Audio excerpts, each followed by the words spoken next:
Hello sir. सबसे पहले तो आप मानवता के लिए जो कुछ भी कर रहे हैं उसके लिए मैं आपको धन्यवाद देना चाहूँगी। आपके लेक्चर्स ने मेरा जीवन बदल दिया। डीप आंसर्स के ज़रिए मेरे लगभग सारे सवाल ख़त्म हो चुके हैं। लेकिन मैं आपसे एक सवाल पूछना चाहूँगी जो मुझे नहीं लगता बहुत लोग पूछते होंगे, क्योंकि ये बड़ा अजीब सा सवाल है।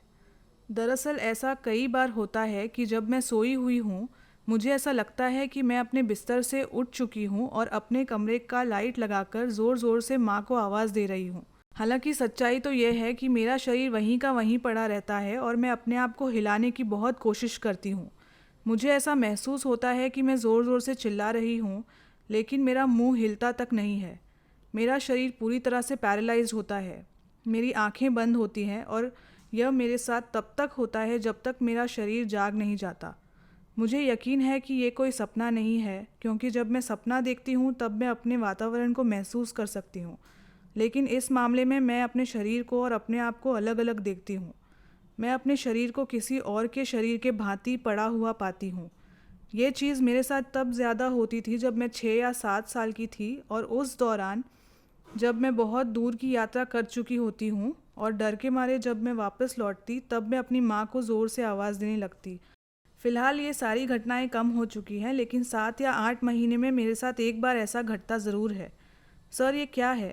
क्या ये नॉर्मल है? और मैं इसे रोकने के लिए क्या कर सकती हूँ? क्योंकि जब ये मेरे साथ घटित होता है तब मैं बहुत डर जाती हूँ।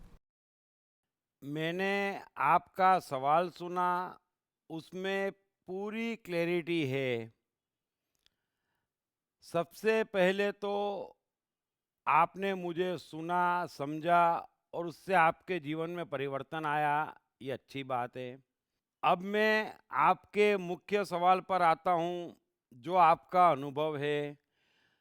तो यह बात आपको और सबको समझ लेनी चाहिए कि मनुष्य का मन हजारों जन्मों का है और कई जन्मों की कई प्रिंट उसके मन पर गहरी पड़ी हुई है, और ऐसी 4-5 प्रिंटों का उसके जीवन पर असर होता है, और ये करीब करीब हर मनुष्य के साथ होता है, छोटे या बड़े पैमाने पर।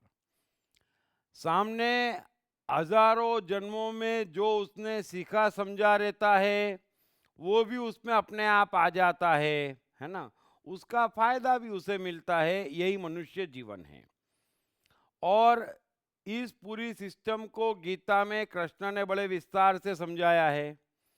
अब आपकी समस्या ये है कि ये जो आपको अनुभव होता है, ये जो आपको लगता है कि आप डरती हैं, चिल्लाती हैं, या बचपन में भी होता था, या माँ को याद करती है, अपने को शरीर से अलग महसूस करती है, इसके कई कई मायने और पैमाने हैं।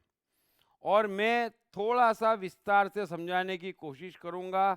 समझना आपको पड़ेगा कि इसमें वास्तव में क्या और कितना है। कई बार यह भ्रम भी हो सकता है, लेकिन आप कह रही हैं कि यह गहरा सपना 100% नहीं है, तो मैं उस पर विश्वास कर लेता हूँ। चलो, यदि ऐसा है तो एक चीज समझ लेना कि सपने के भी दो डायमेंशन हैं। एक व्यक्ति पूरी तरह से सोया होता है और सपना देखता है ना।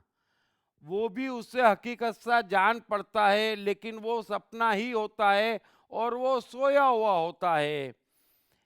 कुछ व्यक्ति ऐसे होते हैं जो मन से अलर्ट होते हैं, कुछ जागृत होते हैं। उनकी दशा ऐसी होती है कि वे सोए तो गहरे होते हैं, लेकिन साथ में जागे हुए भी होते हैं, है ना। ये थोड़े उच्च स्तर के मनुष्य हैं। यदि वास्तव में आप इस स्तर पे हैं तो अच्छी बात है कि सोए भी हैं और जागे भी हैं। यानी आपको पता चल रहा है कि जो कुछ भी आप देख रहे हैं वो सपना है, तो भी आप देख रहे हैं, यानी आपको होश है कि वो सपना है। ये एक बात हुई। अब आप कह रही है कि आपको होश है और वो सपना नहीं ही है। आप चिल्लाती हैं, आप अपने को शरीर से अलग देखती हैं, यह भी संभव है, नेचुरल है। दरअसल हम शरीर है ही नहीं, लेकिन यह भ्रम मनुष्य को है, इसीलिए वो परेशान है, इसीलिए वो सोया हुआ है। जो मनुष्य जिस मात्रा में जागता चला जाता है, उसे समझ में आता चला जाता है कि वो शरीर कतई नहीं है, वो मन है। सो अपने को शरीर से अलग देखना एक बहुत बड़ी ऊंचाई है, और पूरी तरह से अलग देखना और लगातार 24 घंटे अलग देख पाना, ये मनुष्य की अंतिम ऊंचाई है।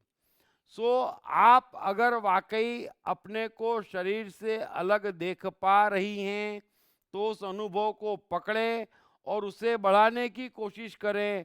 डे टू डे में हर मनुष्य को कोशिश करना चाहिए कि वो सिर्फ मन है, वो सिर्फ मन है, वो आँख का, कान का विषय नहीं है, शरीर नहीं है, वो मन है। और जिस मात्रा में उसे समझ में आता है, उस मात्रा में उसका जीवन विकास पाता है। सो मैंने अलग अलग तरीके से समझाने की कोशिश करी। आप इसमें से आपकी वास्तविकता पकड़ लें और वहाँ से आगे बढ़े। और जहाँ तक सवाल है नींद में चिल्लाने का, होने का, उसे बिल्कुल गंभीरता से न ले। ये सामान्य बात है, आप उसे अवॉइड कर देंगी, एक दिन उससे छुटकारा भी पा लेंगी। न तो उसे समझने की कोशिश करें, न सुधारने की, और किसी कीमत पर किसी को दिखाने की कोशिश बिल्कुल मत करें। बिल्कुल नॉर्मल है, ये आप विश्वास कर लीजिए। ऐसी छोटी मोटी बातें होती है, कुछ खास महत्वपूर्ण नहीं। महत्वपूर्ण ये है कि आप यदि होश में सो सकती है तो महत्वपूर्ण है, आप अपने को शरीर से अलग देख सकती हैं तो महत्वपूर्ण है। इन दो चीज़ों को पकड़ लीजिए। Thank you very much. Krishna, मन और जीवन के मास्टर। कृष्णा एक प्रेमी, एक कलाकार, एक गुरु, एक राजनेता, एक व्यवसायी। कृष्णा शून्य से सृजन करने का एक श्रेष्ठ उदाहरण। कृष्णा जो कठिनतम परिस्थितियों में भी हंसते हुए जीने की कला सिखाते हैं। कृष्णा जिन्होंने जीवन का हर युद्ध जीता। दीप त्रिवेदी द्वारा लिखित किताब मैं कृष्ण हूँ। ये किताब कृष्ण के संपूर्ण जीवन पर रिसर्च करने के बाद कुछ इस साइकोलॉजिकल अंदाज में सिलसिलेवार रूप से लिखी गई है कि जिसे पढ़ते पढ़ते आपका जीवन भी बदलता चला जाएगा। मैं कृष्ण हूँ। ये किताब अंग्रेजी, हिंदी, मराठी तथा गुजराती में एक साथ atmanestore.com साथ ही सभी प्रमुख ई-कॉमर्स साइट्स पर भी उपलब्ध है। दीप त्रिवेदी की मनुष्य के जीवन और उसकी साइकोलॉजी पर एक गहरी पकड़ है। मनुष्य जीवन के विभिन्न पहलुओं पर सर्वाधिक चर्चा करने का रिकॉर्ड भी उन्हीं के नाम पर है। मनुष्य जीवन का ऐसा कोई पहलू नहीं जिस पर उन्होंने खुलकर चर्चा ना की हो, जैसे कि path of life, personality, complex, guilt, love, expectation, partiality, acceptance, fear, hypocrisy, creativity, wealth, who is God, concentration, confusion, power of transformation, joy and success, mind and brain, day sleep, natural intelligence, change your future, ego, non-violence, freedom, तथा दीप talks ताओ ते चिंग के अंतर्गत दीप त्रिवेदी द्वारा मशहूर Chinese philosopher लाओ त्से के महान सूत्रों पर चर्चा, परिचय, समय, मन, सफलता, संकट, धर्म, राजनीति और दीप टॉक्स भगवद गीता के अंतर्गत जीवन की किसी भी समस्या से निपटने के लिए दीप त्रिवेदी द्वारा भगवद गीता के संपूर्ण 18 अध्याय पर चर्चा। आप ये तमाम डीवीडीज और सीडीज सुनकर अपना और अपने परिवार का जीवन बदल सकते हैं।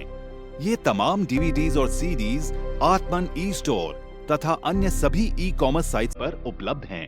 हर बच्चे में सफल और महान बनने की संभावना छिपी होती है। सवाल बच्चे द्वारा अपनी प्रतिभा को निखारने का तथा सही परवरिश पाने का ही होता है। दीप त्रिवेदी द्वारा लिखित रोचक ग्राफिक बुक्स पढ़िए। The story of Thomas Edison, अनपढ़ एडिसन के महान वैज्ञानिक बनने की दास्तान। नॉटनेस टू ग्रेटनेस, स्टीव से स्टीव जॉब्स बनने की कहानी। हॉटी टू डॉन्टी, चाइल्ड साइकोलॉजी समझने हेतु शेर के बच्चे की कहानी ना सिर्फ बच्चों बल्कि हर माता पिता व टीचर के लिए भी आवश्यक ग्राफिक बुक्स हिंदी तथा अंग्रेजी में आत्मन ई स्टोर तथा अन्य सभी ई कॉमर्स साइट्स पर उपलब्ध।